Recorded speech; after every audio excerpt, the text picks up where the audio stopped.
You ever wake up gasping, your own voice echoing inside your skull, but the room's silent, and the person beside you is snoring? That's how I started one Tuesday morning.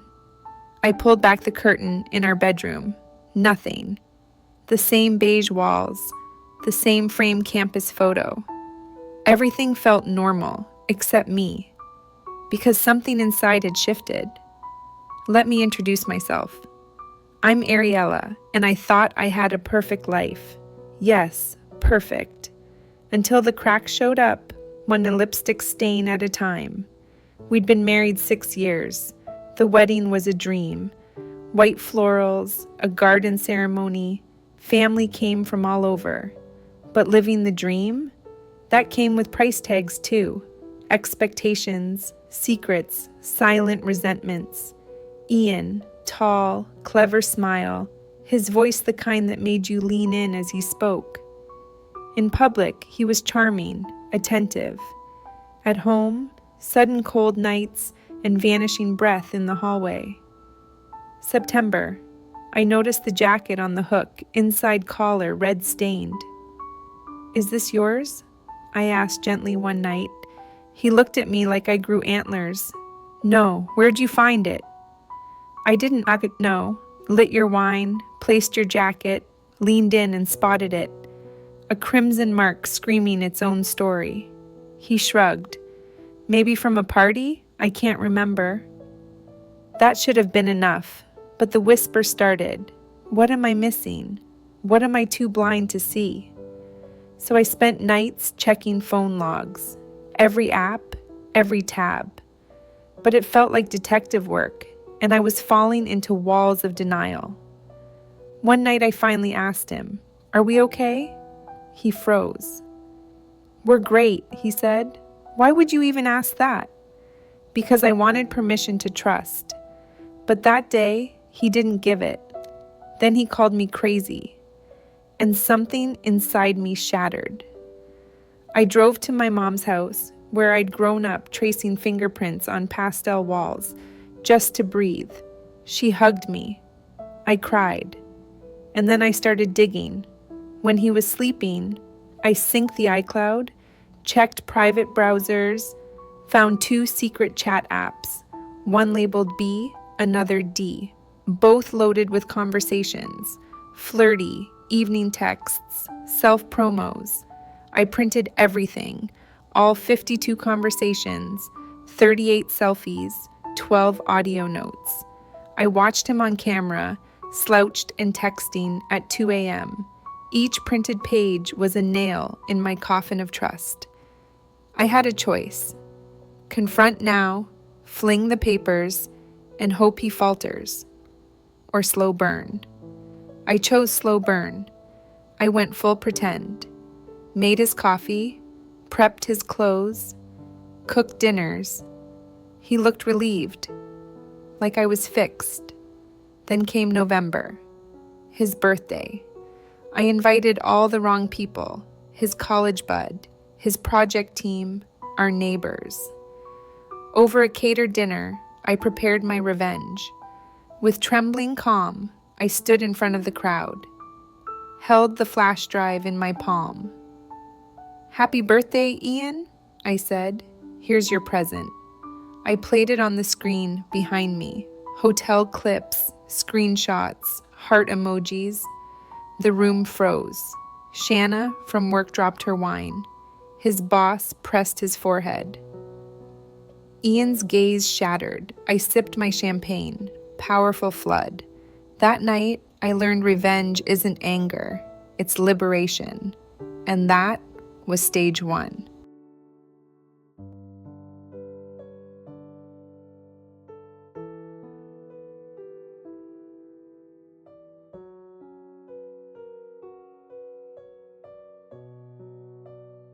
After the birthday dinner, something shifted in the air, not just in our house, but in me.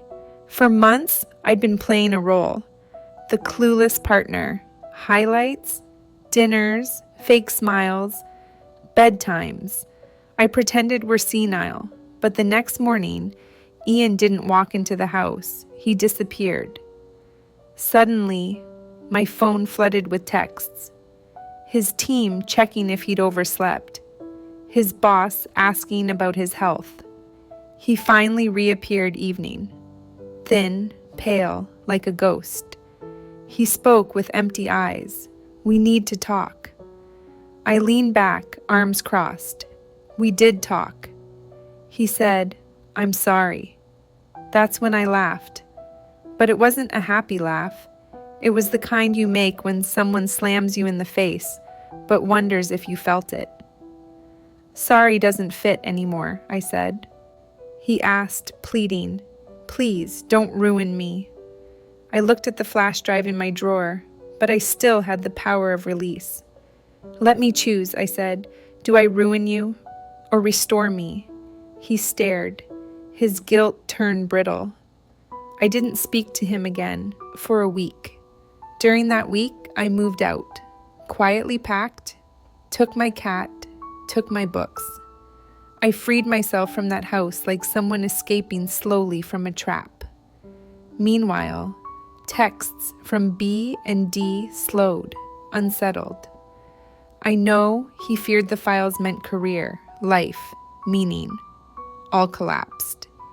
I rented an apartment downtown, painted the walls bright yellow, bought a bed with built-in lights. I cried for days. Then I meditated. Then I meditated some more. I called my therapist, started flash therapy twice weekly. I wrote pages in a journal. I'm not crazy. I am allowed to trust. I am allowed boundaries. Ian texted one day, "Please respond." I replied, "I'm responding by living."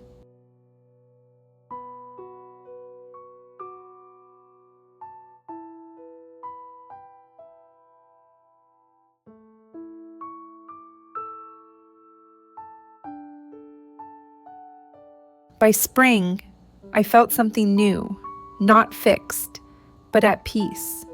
I'd broken emotionally with the old version of me, the one that needed approval, feared honesty. I'd found parts of myself I didn't know were missing. One afternoon, I bumped into his sister Mara at the farmer's market. We hadn't spoken since the birthday reveal. She looked at me, eyes tender. "Thanks," she said. "For what?" I asked, confused. "For showing truth isn't dirty, even if it stings." She hugged me, said, "I found the files on his laptop. I saved them." That hit roots inside me. This wasn't just revenge. This became legacy, exposing truth to heal others. I told her I was glad. She gave me her email. "If you ever need evidence or to speak, I'm here." I said thanks. Months later, she appeared at my door. "Got legal questions?" she asked. "I want to help others," I said. She nodded. "Me too."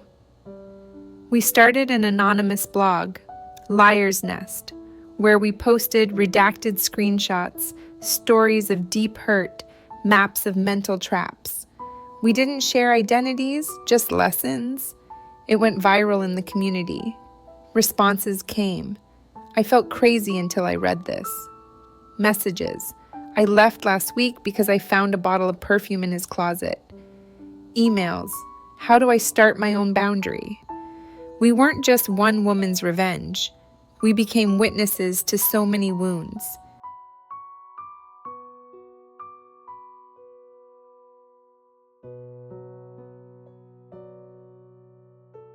I found purpose, not because Ian fell, but because I rose again.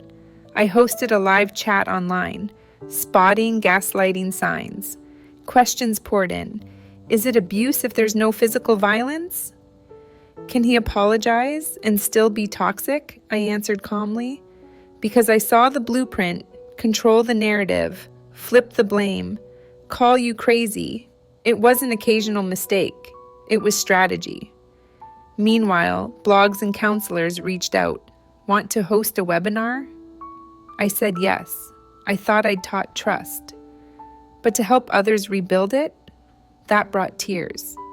Ian emailed me privately. Will you forgive me? I paused, eventually replied, forgiveness doesn't mean forget.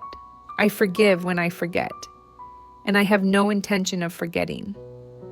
I told him I was okay, but I wasn't his. Months passed. I moved on emotionally.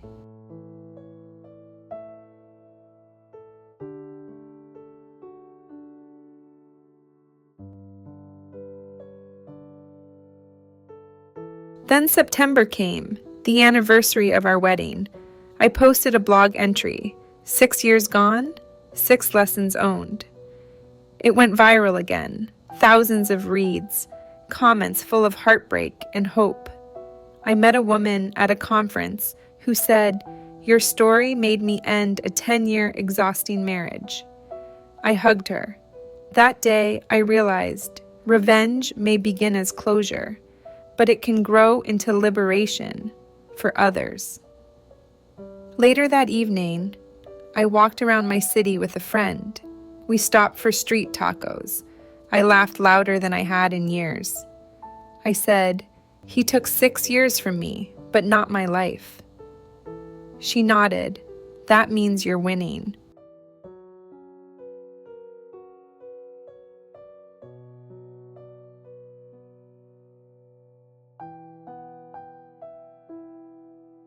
Fast forward to a year later. I'm preparing to give the keynote at a national mental health conference. Title: The Liar's Nest, Rewriting Your Story After Gaslighting. I wear a red dress because nothing says power reclaimed like that flagrant color. Stage lights hit me. The audience hushed. I say softly, "I once thought I was crazy. Then I found evidence, truth hidden in screenshots and hotel footage. But truth is more than facts. Truth is calling your narrative yours." They applaud. In the front row, Mara winks. I realize healing isn't quiet, it's visible. After I mingle, men and women approach. "Your 30 minutes gave me the courage to leave him." I smile, say, "That's victory." On the drive home, I call my mom. "Mom, I needed you to see me." She sobs softly over speaker. "I'm happy for you." I say, "I forgive, but healing isn't forgetting." We hang up. I breathe.